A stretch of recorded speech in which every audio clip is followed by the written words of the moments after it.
I'm Praveen Pavuluri. I'm the vice president of a company called Praveen Solutions.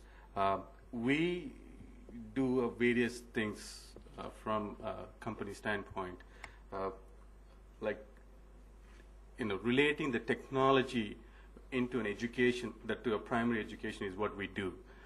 We have various divisions in here, India and US. In US, we are into teaching.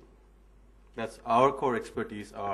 We provide add-on teaching services to the state governments, the school districts over there, the public schools, as an after-school program especially for people who are below the poverty lines, the special needs, various difficulties in that.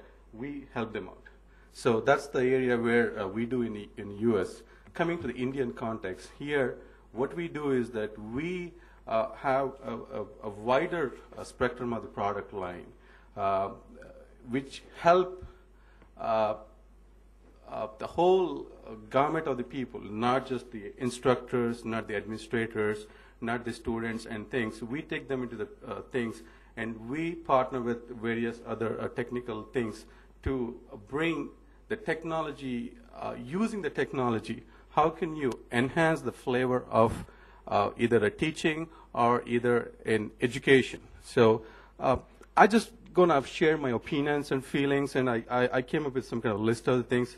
I call it as a magic of 10. Always whatever I do with the 10. So this time I just came up with the 8 points. I just gonna read out or share with you, and then based on that we can just talk about a few things, or you can share with us and what you like, and I can answer if anywhere I can help you out. The first thing is, the technology is evolving.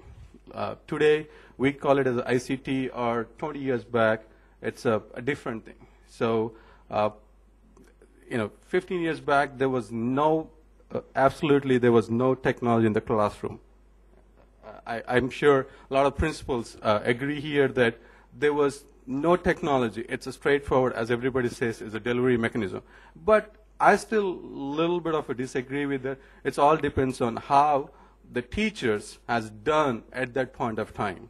The school I went there is also, even at that point of time, teachers were making an interactivity, not through technology, through interactivity of how you can apply the theoretical concept into how you can use it. So the interaction is always there. So it's not something new.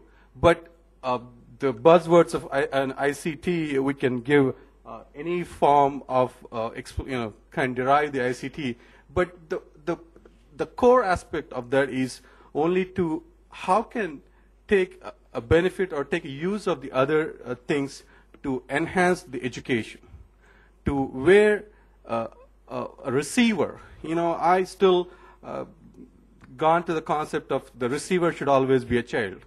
Even I myself always feel that, at certain topics I don't know, I always try to go and sit in a class wherever it is possible. It's not that I'm ashamed about my age, it's about, I feel that a knowledge can be received at any age. So bringing back that one is the most important thing is technology evolves. It doesn't stop. Today, 10 years back, email went back with the pretty much a kind of a computer-aided learning. Now, even the computer-aided learning, things were changed to exchange the knowledge in the sense, like as my other partners has got the other people, as saying that having the interactivity and everything. Now, which content is relevant for what student at what level? I'm sorry to stress this point, because this is where I feel is that it's more importance is what is relevant. What is relevant for student at what age, at what level, at what area he ready to receive it. So that's where I still, not only my company, many other companies, many other people have unanswered things. So bringing back one more point is, how does e-learning help our children? Do we need to say that the e-learning is only in a classroom?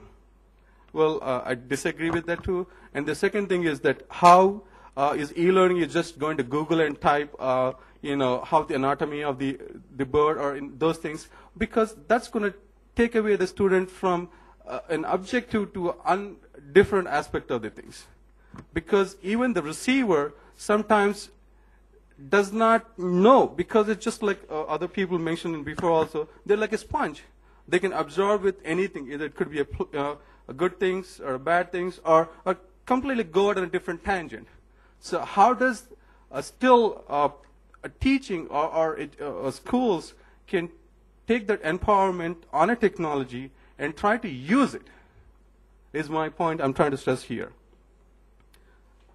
Another point is that how does the e-learning is going to enhance the knowledge?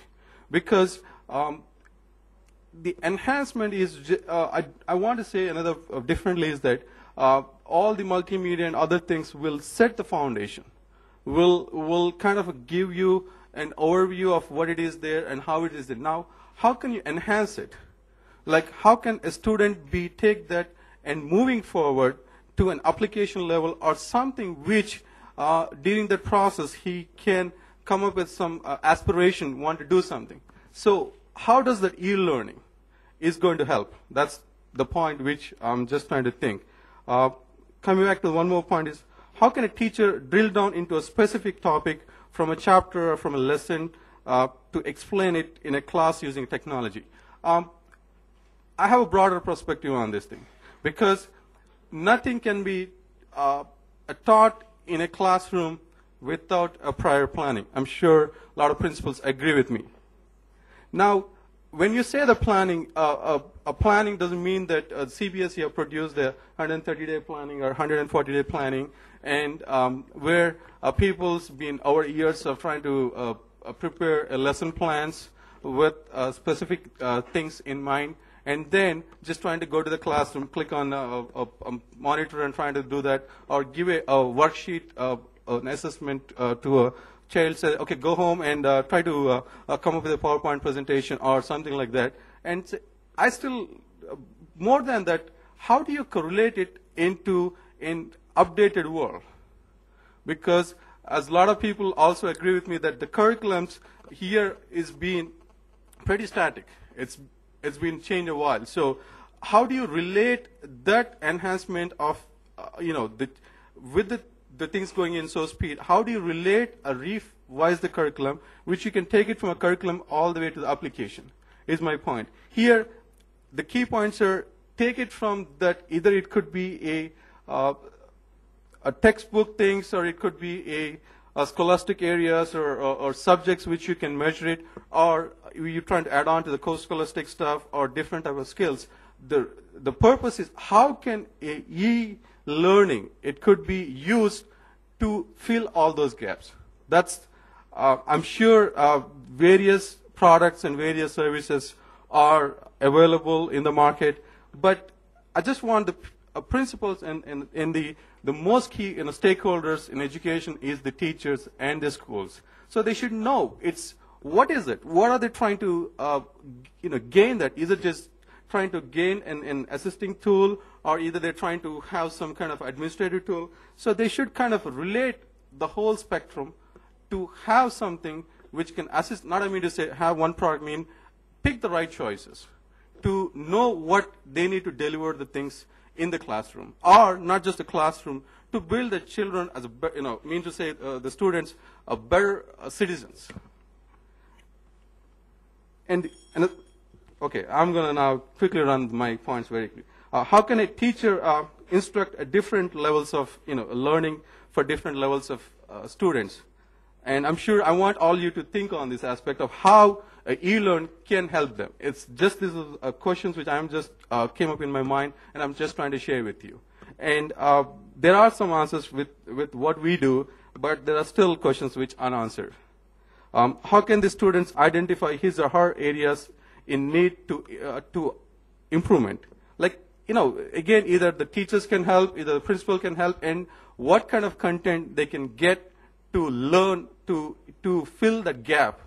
So either that could be not a Google is not always a solution, or just not a one presentation is not a solution. How can they really fill the gaps?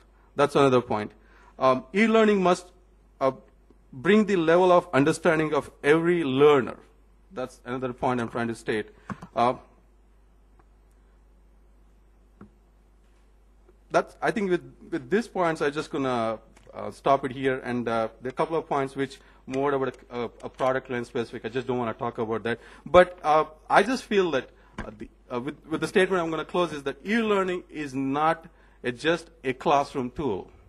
E-learning is something is to be used or to be implemented on a day-to-day basis at a home, at a school, at wherever the children are going to be there. And for the future, they should know, as like a textbooks, Word textbooks, the ICTs should be a become in the future to use it, and they shouldn't be really use the e-learning or ICTs appropriately, because I'm coming up with the American countries where it's already been a situation where e-learning has taken a negative side of the things.